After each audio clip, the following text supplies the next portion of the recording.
Bonsoir.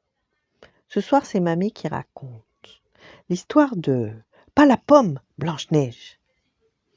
Depuis sa naissance, Nicolas le bavard dit toujours tout ce qu'il pense.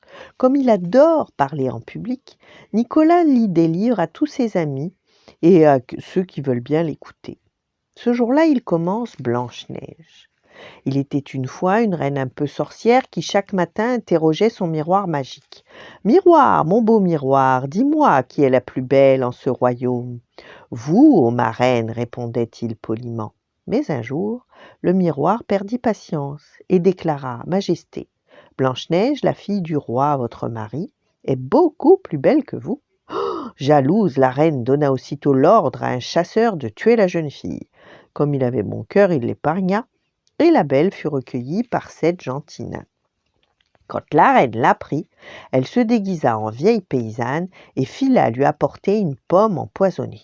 « Ah non, pas encore le coup de la pomme !» s'écria Nicolas. « Il faut sauver Blanche-Neige. » Prêt à dire ses 4 vérités à cette méchante pour l'arrêter, Nicolas bondit avec joie dans le livre. Il atterrit devant la sorcière tout étonné.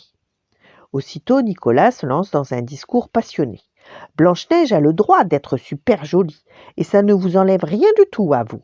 Et blablabli, et blablabla, et patati, et patata. Je comprends rien !» cria la vieille. « Pousse-toi de la microbe !» Et hop, la sorcière fait tourbillonner Nicolas et file sur son balai magique.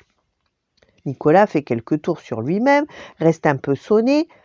Il n'y a pas de temps à perdre, Blanche-Neige est en danger. Il faut foncer, mais comment diable rattraper la méchante reine ? Comme il n'y a pas de taxi ni de bus dans cette forêt de contes de fées, il s'accroche au cou d'une cigogne qui passait par là pour gagner du temps. L'animal, volant, aimerait beaucoup aider Nicolas, mais pas de chance, un virage un peu brutal pour éviter un arbre et catastrophe. Nicolas est projeté dans les airs. Il tombe directement dans les bras des 7 nains. Ouf, plus de peur que de mal. Nicolas en profite pour leur raconter ce qui se passe, tout en se mettant à courir. Il faut sauver Blanche-Neige.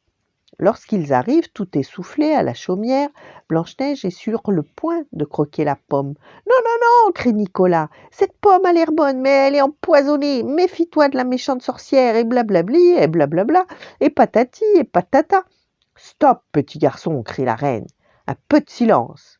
Et se tournant vers Blanche-Neige, elle ordonne en souriant « Croque donc cette belle pomme, ma mignonne !» Gourmande, Blanche-Neige s'apprête à obéir. Nicolas se lance alors à nouveau dans un discours rempli de gestes et de mises en garde et de blablabli et blablabla et patati et patata. Convaincue par ces paroles, Blanche-Neige jette le fruit. « Ok, j'oublie cette pomme. » Furieuse, la sorcière se met alors à tout casser dans la maison des 7 nains. Et bing, bang, fric, frac. Que faire pour que cette méchante laisse Blanche-Neige tranquille pour toujours ? Les nains se pressent autour de Nicolas. Il va bien réussir encore un beau discours. Nicolas se lance avec cœur. « Madame la reine, je comprends que c'est super énervant que Blanche-Neige soit plus jolie que vous. Mais elle a le droit de vivre quand même, non ? Vous seriez peut-être plus heureuse en allant habiter dans un autre royaume. » Tout contents, les 7 nains brandissent leurs outils. « Bien parlé, bravo Nicolas. On vous construit un beau carrosse pour y aller, et si vous voulez, il sera même tiré par nos biches. » Comme la reine écoute stupéfaite, Nicolas ajoute « Je suis sûr que vous pouvez être gentille aussi. Vous n'êtes pas que méchante. » La reine n'en revient pas de tant de bienveillance. C'est si nouveau pour elle, et Nicolas le bavard est tellement convaincant. La jalousie de la sorcière fond comme neige au soleil. Délivrée de sa colère, elle monte sur son balai et vroom, disparaît d'un coup. Nicolas voudrait prendre la parole pour tout expliquer, mais un prince surgit. Oh, c'est inutile. Blanche-Neige et le prince tombent fous amoureux en un clin d'œil.